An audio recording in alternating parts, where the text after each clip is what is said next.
And Chicago's Morning Answer continues next on AM 560. The Answer.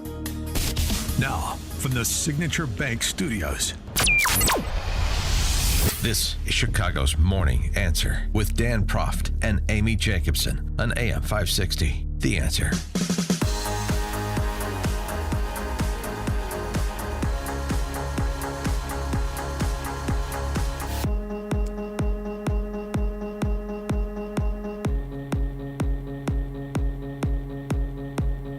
Top of the morning, Dan and Amy. Remember on Super Tuesday, the election desk over at MSNBC, where Rachel Maddow, who will soon be starring as Arthur Fonzarelli in a reboot of Happy Days, she and Jen Psaki,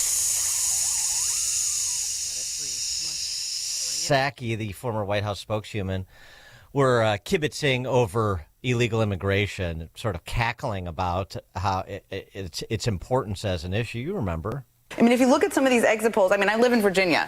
Immigration was the number one issue. Yes. Of course, I mean, again, these could change in Virginia. Well, Virginia does have a border with West Virginia. Very contested area. Build the wall. Like, what? Hey! So out of touch. I mean, an elitist snobs. Here's something that's a little less humorous. What? An investigation by the Campbell County Sheriff's Office, this is South Central Virginia, has led to an illegal immigrant being charged with the rape of a minor. Oh, maybe that's why people are concerned about illegal immigration, or one of the many reasons, actually, is because of the violent crime that's attendant to open borders. Again, for the sake of repetition, small percentage of people who come in this country illegally commit violent crimes. Small percentage of a big number is a big problem, as we see in big cities, and it's all preventable. And none of it's very funny, particularly for the victims and people who actually care about their neighbors, unlike Jen Psaki and the Fonz. For more on this, we're pleased to be joined, as we always are, by Mark Morgan, who's a former commissioner for the U.S. Customs and Border Protection Agency. Mark, thanks for joining us. Appreciate it. Dan and Amy, thanks for having me. Yeah, so, I mean, it's, as we talk about often on the show, we could tell a story like that story out of Campbell County every single day. Some jurisdiction, something terrible like that is occurring, and it goes underreported and undealt with by Washington, D.C. And so I guess this is what it's going to be until and unless there is a personnel change in November. Look, Dan, I agree, and there's so many things you just said that I sincerely appreciate what you're saying and the way you're saying it. We don't talk about this issue with respect to the border enough. You cannot talk about crime in this country without talking about the border. They're not mutually exclusive. One drives the other. That's the fact. And let me give you a few stats to really drive home what you just said. So in the first 39, 40 months of this administration, the United States Border Patrol has apprehended over 48,000 criminal illegal aliens. To put that in perspective, that's a 99% increase from FY17 to FY20 combined. In the first 3 years of this administration, ICE has arrested 163,000 criminal illegal aliens in this country, including over 4,000 murderers and over 8,000 gang members. One more, a couple of stats. I could keep going on. But during the same time, the first 39, 40 months of the Biden administration, Border Patrol alone, of that 48,000, to your point, every single day, 1,300 of those were sex offenders. That means they're arresting a sex offender every single day. And of that 48,000, over 170 were murderers. Dan, Amy, I could keep going on and give you more stats for the next hour. The truth is that this is not inconsequential. The truth is, not everybody coming across is bad, but not everybody is good. And to your point, when you have 9.9 million total nationwide encounters, a small percentage of those being violent criminals matters. Well, I feel like Americans took their eye off the border because of all these pro-Palestinian encampments. Do you still think it's going to be a main issue come election time? I mean, look, again, this is why I love coming on you guys' show. I couldn't agree more with you. Look, I do medias quite often, and I've seen it precipitously drop off about talking to the border because of that fact. And look, we understand that's important. They're also talking about the president's, a trial that's ongoing. And I understand that's all important. We've got to talk about this. But right now, in my opinion, there's nothing that's more important that's jeopardizing our nation's safety and national security every single day than the wide open southwest border. Again, everybody listening, the reason why we focus on the volume, the invasion level volume of illegal immigration is because illegal immigration is not a victimless crime. It pulls resources off the front line away from the law enforcement and national security mission so that the cartels can exploit it to push drugs, criminals, and national security threats across our border into our country every single day. We've got to keep our eye on the ball. Yeah, but we need people to enter the country illegally so that Mayor Adams has lifeguards for the summer in New York City, right? Right. It's just like Jen Psaki, and some of these comments that are set out there just stupid. Remember, it wasn't that long ago the press secretary said, quote, well, it's not like they just literally walk across our border. I mean, really? Right? Remember that? I mean, If only we had video footage of them walking right across the border. Exactly, right? I mean, it's buffoonery, but yet it's not, because we know it's intentional. And again, they're doing this on the purpose.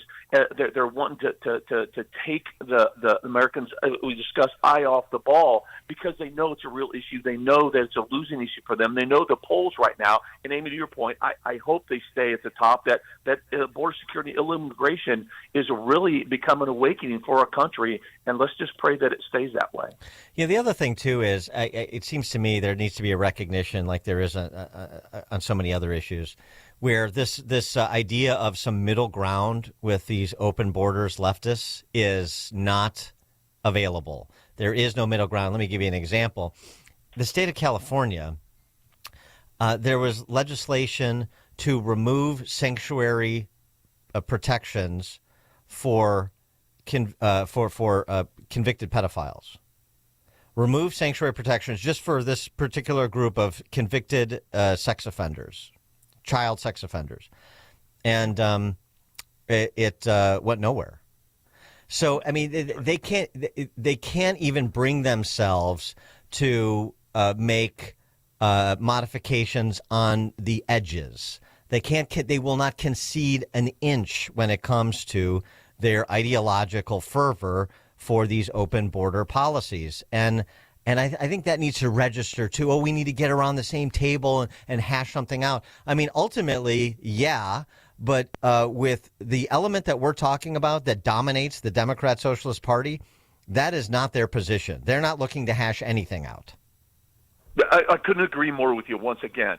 Look, and you said something that's very important, Dan, that I've been saying for a while. This administration, I've been serving this country for almost 40 years. I've served under 6 administrations, both Republican and Democrat. But what I've never seen to this degree, look, we've always had political appointees, right? But we've never had the convergence of a political plus an ideologic convergence of this administration that's actually driving our policies. And I suggest to you that it's the ideologues that are more dangerous than the political appointees in any administration. But that's what we have right now. And to your point, it's almost, I almost feel like we're negotiating with terrorists.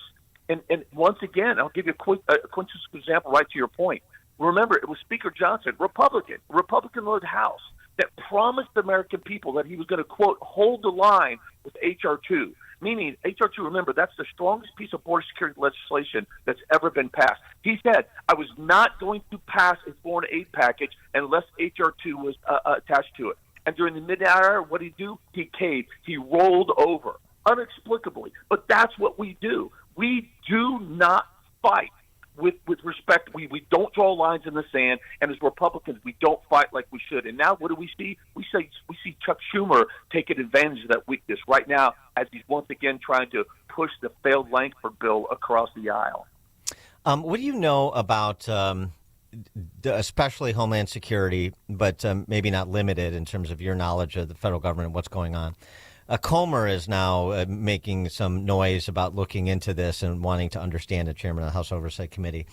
the federal government's interactions with people entering this country illegally as it relates to things like voter registration. There's some Republicans that are expressing concerns about this and trying to put a spotlight on that. How significant of a potential problem do you think that is? So here's what I would say is we don't know. But that's precisely why we should look into it. But what we do know is we do know that illegal aliens have voted, right? We know that that's a potential issue. Now, what we don't know is the degree of which that's happening. But think about it. Just in the past 40 months, we have encountered 9.9 million illegal aliens come to this country, plus another 2 million gotaways.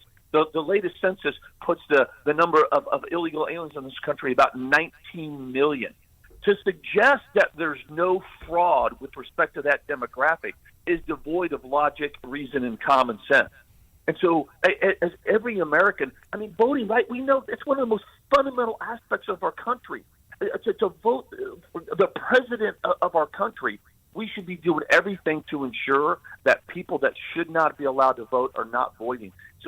So I applaud his efforts in investigating this just to see how widespread this is. Do you expect, I mean, I don't know what you hear from guys on the front line and stuff, too, but there was reports out that Biden was about to do an about-face with respect to the legislation you just mentioned that didn't go anywhere. And he said, my hands are tied. Congress has to act. Well, he was about to, reportedly, he was going to do an about-face and issue an executive order that would trigger a border closure if you had 4,000 illegals come across in any given week. Do you have any insight into whether or not that is something that is realistic in terms of its implementation? Well, so two different things there. So yes, the president right now he could enact an executive order to do just that. I mean, that's part of the frustration. That's part of the big lie. And look, I don't feel good about saying our president is lying, but that's just the facts. I'm going to call balls and strikes here. Remember, in his first few days of his administration, he enacted 94 executive orders that dismantled and destroyed the strongest border security policies and position we'd ever had in our lifetime. So he can enact executive orders today. And Dan, Amy, I'm not exaggerating. He could do it today that would start to reduce the flow of illegal migration, allow us to more effectively secure our borders. But I can tell you, executive orders where he says 4,000 a day is the baseline, he will literally be legalizing open borders, and it will be meaningless. 4,000 a day, right? I think I said a week. One other question for you, too, because this was a story that came to us in Chicago, and I'm sure it's not limited in Chicago. But these scams to get U visas, where you have illegal immigrants paying to stage armed robberies, where they're the victim in quotation marks, and this is a way to get a U designation so they can legally stay in the country. And I don't know what other options that opens up for them, but how prevalent are scams like those? We just had a handful of people, I should say, arrested in Chicago in connection with these scams. Extremely prevalent, and you're right. It's not just Chicago; it's happening all across this country. And what this illustrates is that the migrants and cartels, they actually know our immigration laws, and they know the loopholes that exist within them better than 90% of Americans.